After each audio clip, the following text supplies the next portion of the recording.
بسم اللہ الرحمن الرحیم۔ السلام علیکم ورحمۃ اللہ۔ لاکھوں کروڑوں درود نبی پاک صلی اللہ علیہ وآلہ وسلم پر۔ امید ہے دوستو آپ سب خیریت سے ہوں گے۔ ریبٹ ویلی سے میں ہوں محمد آصف خان، ایک بار پھر آپ لوگوں کی خدمت میں حاضر ہوں۔ دوستو آج ہمارے پاس ہری پور سے ہماری کچھ بہنیں آئی ہیں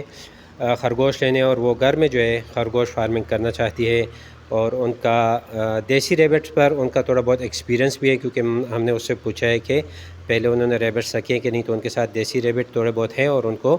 خرگوش رکھنے کا تھوڑا بہت جو ہے وہ تجربہ ہے، اور وہ ہمارے پاس آئے۔ یہ پلومینو کی بریڈ جو آپ دیکھ رہے ہیں ماشاءاللہ کافی ہیلدی اور ایکٹیو ہے، ساتھ میں نیوزی لینڈ وائٹ کی بریڈ یہ ان کو پسند آئی ہے، اور ہمیں بھی بہت خوشی ہوئی جی کہ گھر میں جو خواتین ہیں وہ خرگوش فارمنگ کی طرف آ رہی ہیں، اور آنا بھی چاہیے، بشرطے کہ آپ کے پاس خرگوش رکھنے کے لیے جو ریسورسز ہے، جو اس کی ریکوائرمنٹ ہے، وہ آپ کے پاس پوری ہونی چاہیے۔ مطلب جیسا کہ ابھی ہم نے ان سے پوچھا ہے کہ آپ کے پاس چارے کا کوئی مسئلہ تو نہیں، چارہ اویلیبل ہے، تو ان کے سراؤنڈنگ میں کافی، ان کے گھر کے ساتھ جو ایریا ہے وہ کافی کھیت وغیرہ وہاں پر بہت زیادہ ہے، اور ان کے پاس چارے کا کوئی ایشو نہیں ہے۔ ان سے ہم نے پوچھ لیا، اور خرگوش رکھنے کا بھی کوئی مسئلہ نہیں، کیونکہ آلریڈی انہوں نے رکھے ہوئے بھی ہے اور تھوڑا بہت ان کو ایکسپیرینس بھی ہے۔ تو باقی بھی جتنی مائیں بہنیں ہیں ان کو بھی میں یہی کہوں گا کہ اگر آپ بھی خرگوش فارمنگ کرنا چاہتی ہیں تو آپ کو ضرور خرگوش رکھنے چاہیے، بشرطے کہ جو ریکوائرمنٹ میں نے آپ کو ابھی بتائی ہے وہ آپ کے پاس اویلیبل ہو، تو ضرور آپ کو خرگوش فارمنگ جو ہے وہ کرنی چاہیے، کیونکہ یہ ایک ایسی فارمنگ ہے جو کہ کم انویسٹمنٹ سے بھی شروع ہو سکتی ہے، اور آپ کو ایک اچھا خاصا منافع جو ہے وہ دے سکتی ہے۔ کم از کم آپ کے کچن کا جو خرچہ ہے وہ تو آپ کو یہ پرووائڈ کر سکتی ہے اگر آپ اچھے طریقے سے فارمنگ کرتی ہیں۔ اور آج کل اس مہنگائی کے دور میں اگر آپ کو کوئی سائیڈ بزنس مل رہا ہے اس طرح، جو کہ کم خرچے سے شروع ہوتا ہے اور آپ کو ایک اچھا منافع دے رہی ہے، تو ضرور اس کو اویل کرنا چاہیے، اور آپ تھوڑا سا ٹائم دے کر یہ خرگوش فارمنگ جو ہے آسانی کے ساتھ کر سکتی ہے۔ میں تو تھوڑے خرگوشوں کی بات کرتا ہوں، زیادہ خرگوش ہوں گے تو اس کو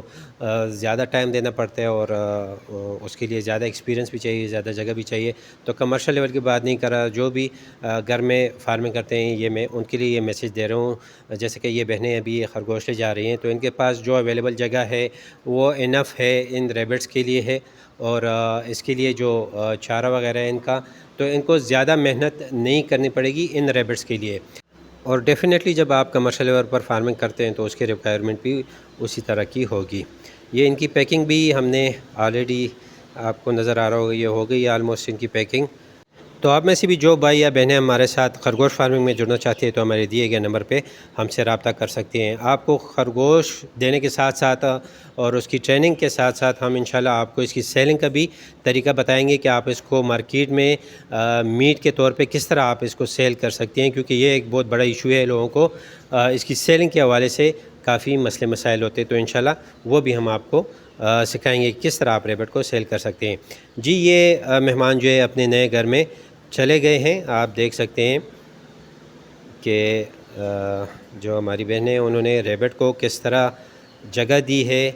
بس اس کی صفائی جو ہے وہ مسٹ ہے جی،